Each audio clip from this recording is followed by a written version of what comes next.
berpikir di kehidupan kalian sehari-hari? Sering berpikir tidak? Sering. Gimana caranya berpikir coba? Ada yang gini, ada yang mana ya? Ada yang diam, ada yang sambil ngobrol. Cara berpikir macam-macam. Nah, kalau kali ini kita akan berpikirnya cara komputer. Nah,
kedua, pengenalan pola.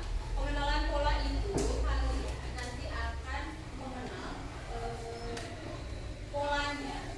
Sekarang yang ketiga, abstraksi atau kalian memilah-milah informasi yang penting-pentingnya saja. Jadi ada beberapa informasi, kalian cukup ambil yang pentingnya saja dan mengabaikan yang tidak penting. Contoh kalian di sini ada yang terakhir, berpikir algoritma. Algoritma itu ada susunannya. Nah, yang akan kita pelajari adalah ini, yang berpikir algoritma ini.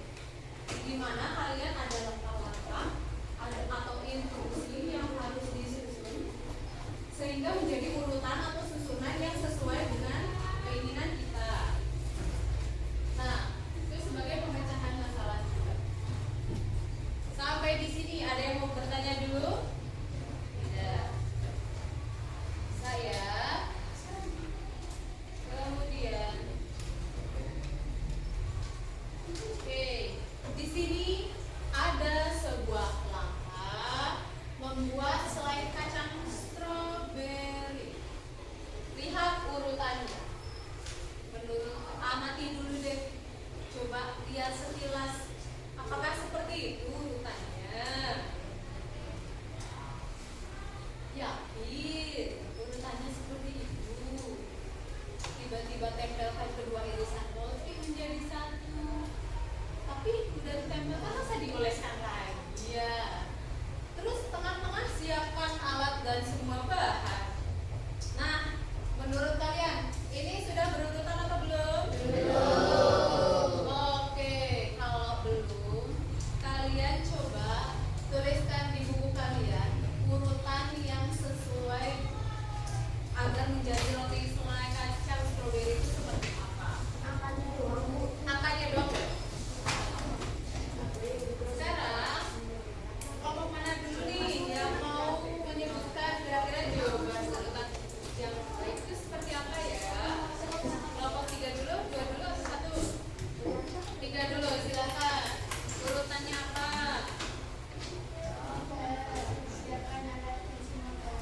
Tiga dulu, terus urutan yang terakhir adalah seret.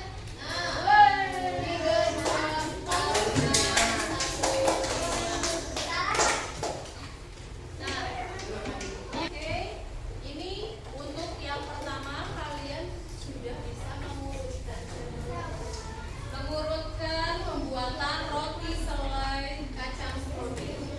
Sekarang kalau di komputer itu kalian ada beberapa instruksi yang berantakan seperti ini, belum berurutan. Jadi kalian harus mengalgoritmakannya, mengurutkannya. Jadi kode-kode seperti ini. Kodenya urutannya 3, 2, 4, 6, 1. Awalnya masih berantakan. Kemudian kalian urutkan kodenya. Kalau di sini berarti angka urutannya menjadi kodenya. Nanti di komputer pun seperti ini. Kemudian selanjutnya adalah analogi yang kedua adalah langkah membuat jus apa. Nah,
pelajari. Nah, di sini ada instruksi sederhana berisi langkah. Satu instruksi itu tidak hanya satu langkah, tapi ada beberapa langkah. Jadi, kayak kalian kalau di komputer mau menginstruksikan ini, itu ada beberapa langkah kan, nggak hanya cuma satu langkah. Nah, ini juga gitu. Di sini ada 4 instruksi dan setiap instruksinya ada beberapa langkah. Kita lihat instruksi pertama. Ini tentang pembuatan kue. Instruksi 1 itu untuk membuat kue, pertama-tama campurkan tepung terigu dan gula dalam wadah. Instruksi yang kedua, tambahkan telur, tambahkan lagi mentega ke dalam campuran tepung terigu dan gula, lalu aduk hingga rata. Kemudian instruksi ketiga, tuang adonan ke dalam wadah yang telah diolesi margarin. Kemudian instruksi keempat, panggang adonan dalam oven dengan suhu 180 derajat Celcius selama 30 menit. Nah, caranya kalian kalau yang ini, karena ini instruksinya ada banyak, di dalam instruksi pun ada langkah-langkah. Kalian hanya cukup menggabungkan seluruh instruksi 1 sampai 4 ini menjadi satu kesatuan. Kalau di bahasa Indonesia kayak dari kalimat-kalimat itu disusun jadi satu paragraf. Nah, silahkan coba kalian gabungkan instruksi 1, 2, 3, dan 4 menjadi satu kesatuan. Oke. Konsentrasi.